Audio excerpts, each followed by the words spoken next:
In this opportunity, we are going to talk about alternative models to the country risk premium. In a previous video, we discussed and criticized the popular approach of accounting for country risk premium simply by adding a default risk spread to the equivalent discount rate in a developed country, say the United States. Besides this popular approach, there are many alternative models to deal with country risk. In this video, we explain two of the most interesting models. One is the international kappa and the other is the modified international kappa. The international kappa, IKAPM, is a variant of the original kappa model, which accounts for currency risk. The model is given by this formula. Here we have that the expected return of project I in country X is given by the risk-free rate, which is the risk-free rate in base currency, say the US dollar, plus beta, the beta with respect to a global portfolio, the beta of the company, for instance, with respect to a global portfolio, multiplied by the market risk premium of a global portfolio. And then we have a third term that accounts for currency risk.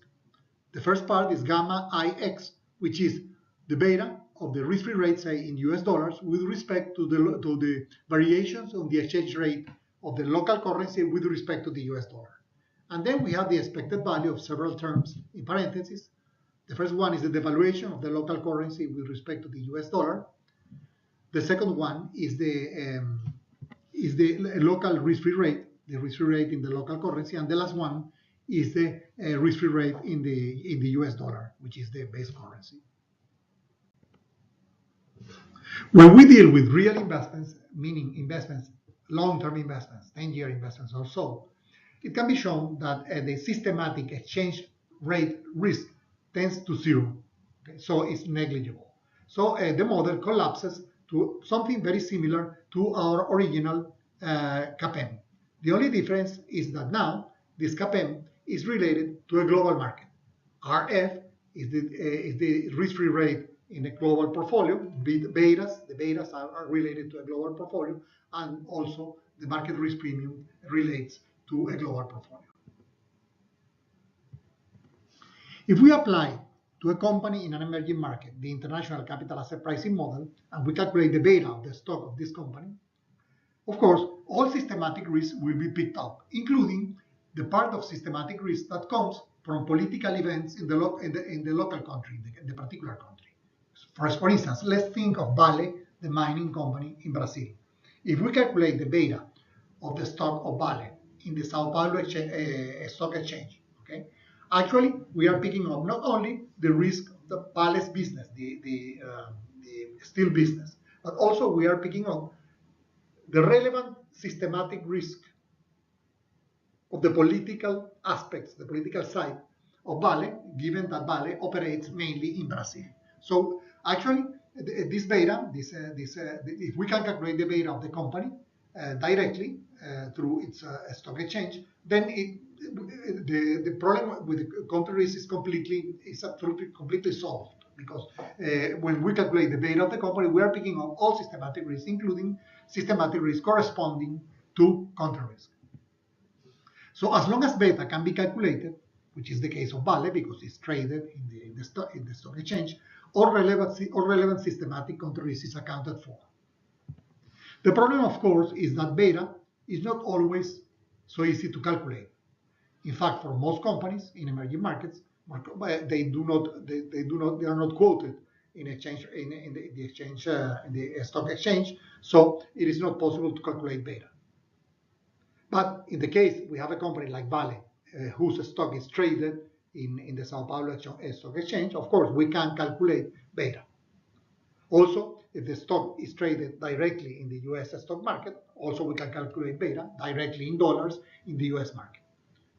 The only difference between calculating beta of, say, Vale in the US market versus calculating beta of Vale in the Sao Paulo stock exchange is that if we do it in the Sao Paulo stock exchange, the results are in reals. So it will be necessary to translate these returns in reals to dollars if we are valuing in dollars, which is the common case. The other model we want to explain today is the modified international kappa, MICAPEN. It is a variant of the international kappa that modifies the computation of beta. As before, we have a global risk-free rate, we have a global market portfolio, and a global market risk premium. But the difference is that now we have a weighted beta. The weighted beta is calculated by adding several terms.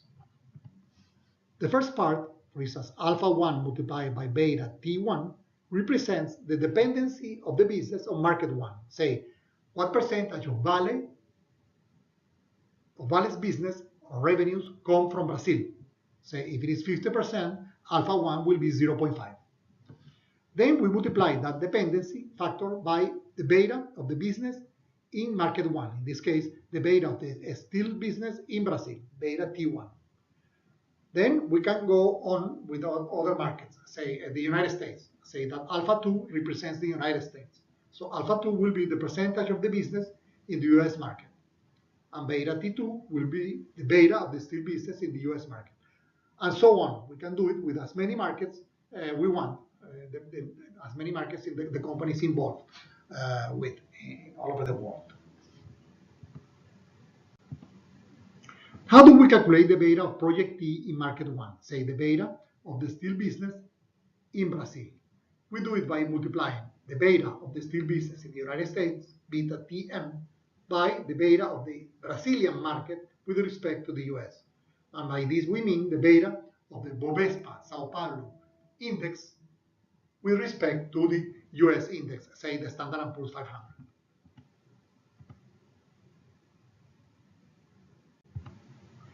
Let's illustrate with this example. Imagine we have a metallic parts manufacturer in an imaginary country called Tokautu. This manufacturer has 20% of the business in the home market in Tokautu, and 80% is exported to the United States. We know that the beta of the metallic parts business in the United States, beta TM, is 0.82. The beta of the Tokautu stock index beta, the stock index with respect to the US market, beta MM, is 0.69. The US risk-free rate is 4%, and the expected return of the market portfolio is 12%. So let's calculate the discount rate for this case. First, the beta of the Tokautu part of the business will be the beta of the metallic parts business in the United States, which is 0.82, multiplied by the beta of Tokautu with respect to the United States, which is 0.69. So we obtain a beta for the Tokautu part of the business equal to 0.57. Then we know that a part of the business is in the United States. So the beta of the US part will be, again, 0.82, which is the beta of the steel business in the United States. And then we will have to multiply by the beta of the local market with respect to the US market. In this case, given that we are dealing with the United States, the beta will be the beta of the US market with respect to the US market, so that's 1. And that's why the beta, in this case of the US part of the business, will be 0.82. So the weighted beta will be 20% multiplied by 0.57, which is the beta of the Tokautu part, plus 80% multiplied by 0.82, which is the US part, and then we obtain a weighted beta of 0.77. We apply the kappa formula and we obtain our discount rate of 10% in this case.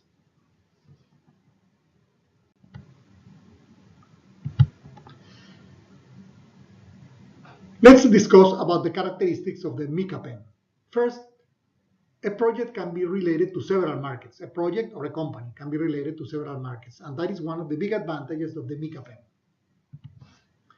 Second, being based on developed stock markets, computation of beta is more reliable than in the ICAPEN or ECAPEN.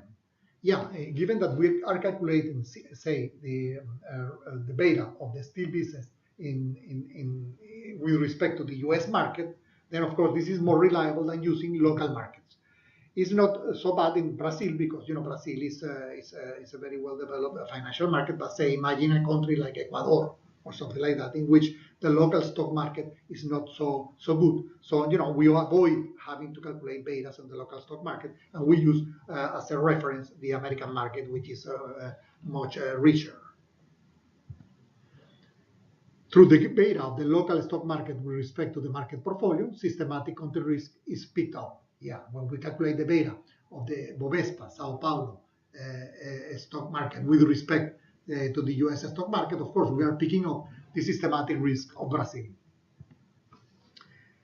But local markets are often weak, mainly because their stock exchanges might be illiquid and or not representative of local economies. This would be the case, as we mentioned before, of Ecuador, or a country like Ecuador, okay, that probably has a relatively poor local stock market. Companies are not very liquid, and the local stock market is not a good proxy of the Ecuadorian economy. So we are actually, when we try to pick up the systematic risk of Ecuador using this index, usually this is like a poor index, and we get poor results.